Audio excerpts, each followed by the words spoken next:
Original et photocopie de la carte nationale d'identité en main. Ces femmes du département de Gbeleban, localité située dans la région du Kabadougou, venues prendre part à la salle des réunions de la préfecture à une séance de travail avec la direction régionale du ministère de la Femme, de la Famille et de l'Enfant. Au centre des discussions, information, sensibilisation et mobilisation des femmes autour du projet Fonds Femmes, mis en place par l'État de Côte d'Ivoire. Projet qui s'inscrit dans le cadre de la politique sociale du gouvernement.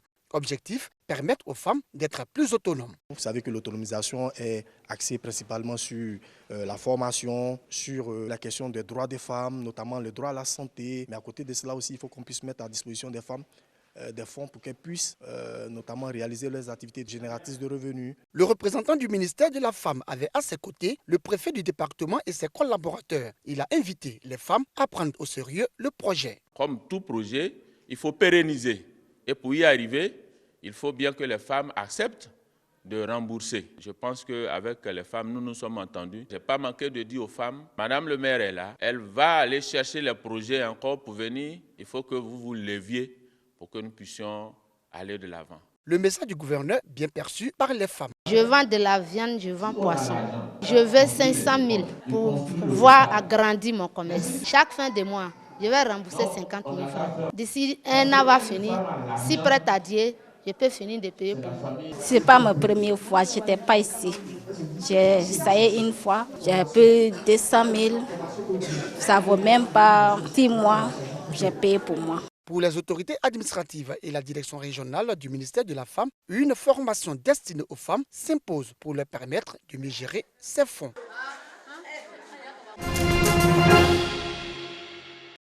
Au nombre des meilleurs élèves célébrés récemment dans un établissement d'enseignement privé d'Abidjan, Nguessan n'hésite pas à partager ses angoisses de début d'année et surtout le secret de son succès. Je suis arrivé le matin au début, bon, je ne voyais pas, mais avec la série de mon bac, j'ai vu très tôt ce qu'il fallait faire, comment il fallait faire. Mon point fort était ma révision sur place à l'école, chaque jour après les cours. Je suis vraiment honorée de recevoir ce prix. Quand je finis les cours, je bosse avant d'arriver à la maison. Quand j'arrive à la maison, je me repose. Et le matin, quand je viens à l'école, je suis les cours. Les efforts assidus et la discipline de 15 élèves ont été reconnus et récompensés par leur établissement qui souhaite ainsi créer une saine émulation entre les élèves. Je demande aux uns et aux autres, c'est le travail qui paye. La jeunesse est un état fort passager qui n'aurait pas de mérite si vous ne choisissez pas dès à présent un objectif. Vous n'avez pas une ambition. En plus de la promotion de l'excellence en milieu scolaire et universitaire, l'Institut Voltaire veut renforcer les liens de fraternité et de solidarité entre les élèves et les étudiants.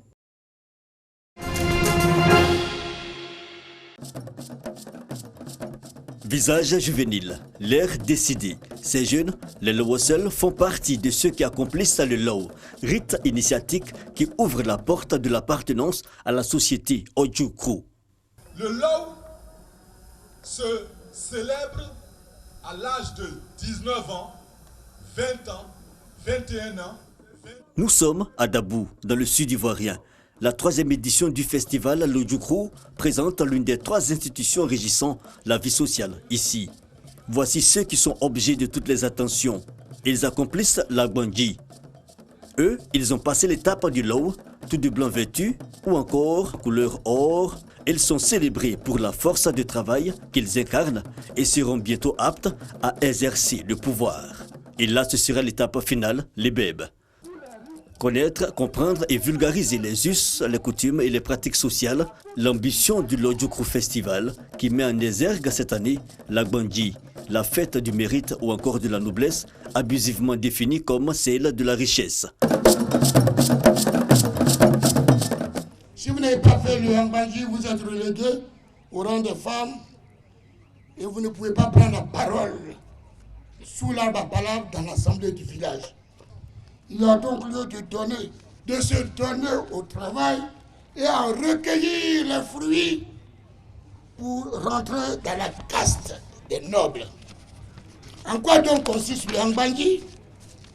C'est une démonstration succincte de réussite sociale par certaines dépenses et dons publics. Théoriquement, c'est l'oncle maternel qui est votre initiateur, Wangmadji. Si la société Ojukwu insiste tant sur la valeur du travail, c'est la conséquence du fruit de l'effort collectif. Illustration, la fabrication de l'huile de palme. Tout un processus de la cueillette au pressage, puis à la vente pour générer et alimenter le budget qui servira à l'achat de titres de noblesse par le chef de famille. Ce festival, c'est aussi, selon son promoteur, Emmanuel Esmel VI, un vecteur de cohésion pour tous les fils de la région. Oui, chers frères, sans la cohésion, sans entente, point de développement pour nos localités. Dabou, jadis plaque tournante du commerce et du transport, parce que traversée par la route internationale à l'époque, qui allait du sud au nord de la Côte d'Ivoire, en passant par le centre, a connu sa période de léthargie. Le Lodjoukro Festival prend fin le 23 février prochain.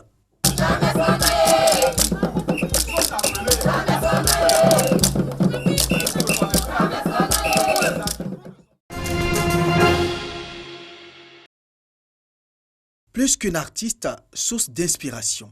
Robaba, 19 ans, est afghane, handicapée. Elle a appris à peindre avec la bouche, alors qu'elle n'a jamais pu aller à l'école. Elle enseigne l'art et vend des toiles à l'étranger. Un de mes rêves était d'avoir ma propre galerie pour enseigner à mes élèves. Ce rêve est devenu réalité grâce à l'aide de ma famille. Il y a environ 40 élèves au cours du matin et de l'après-midi. On débute, les choses ne font que commencer. Ça a été dur pour moi de partir de rien pour en arriver là.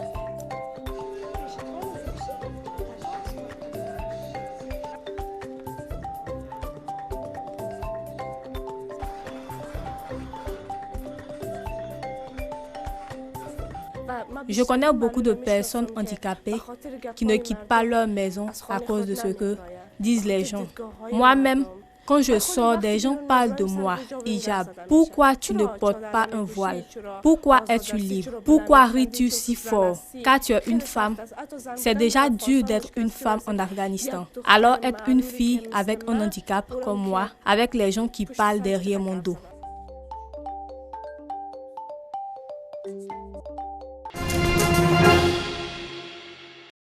Leurs efforts en faveur de la paix, en luttant entre autres contre le changement climatique, la pauvreté, les inégalités et l'intolérance religieuse ont été reconnus et récompensés par la Fédération universelle pour la paix et Dr Ak Jahan Moon. Ban Ki-moon, ancien secrétaire général des Nations Unies, Munib Younam, palestinien, pasteur luthérien, et Macky Sall, président sénégalais, ont reçu le prix Sun Ak pour la paix 2020. Empêché, le président sénégalais s'est fait représenter par son ministre des Affaires étrangères. Tout d'abord, le Sénégal est une démocratie très forte, je pense que cela est extrêmement important. Deuxièmement, le Sénégal est aujourd'hui sur la voie de l'émergence avec la mise en œuvre du plan Sénégal émergent. Enfin, ce sont des actes liés à la gouvernance, à la paix et à la sécurité. Autant d'axes sur lesquels le président Macky Sall a fait faire des progrès au Sénégal et à l'Afrique, et c'est ce qui a été positivement apprécié et sanctionné aujourd'hui. Ceux qui disent qu'ils aiment Dieu et haïssent leurs frères sont des menteurs. Ceux qui n'aiment pas leurs frères et sœurs ne peuvent pas aimer Dieu qui ne voit pas. Le prix Sun Ak pour la paix mondiale est créé en 2013 et vise à transcender les peuples, les nations, les religions pour réaliser la paix mondiale. L'Allemagne s'est réveillée sous le choc ce jeudi en apprenant qu'une double fusillade avait frappé 2 bars à chicha à Hanau, ville de 90 000 habitants située à une vingtaine de kilomètres à l'est de Francfort, mercredi en fin de soirée. Bilan, 9 morts et plusieurs blessés. Le parquet fédéral, compétent dans les affaires de terrorisme, soupçonne une motivation xénophobe et s'est saisi de l'enquête. Après les attentats, un manifeste et une vidéo dans lesquelles le tueur présumé évoque des peuples à éliminer ont été découvertes. Le suspect a été retrouvé mort à son domicile pendant la nuit aux côtés d'un autre corps sans vie.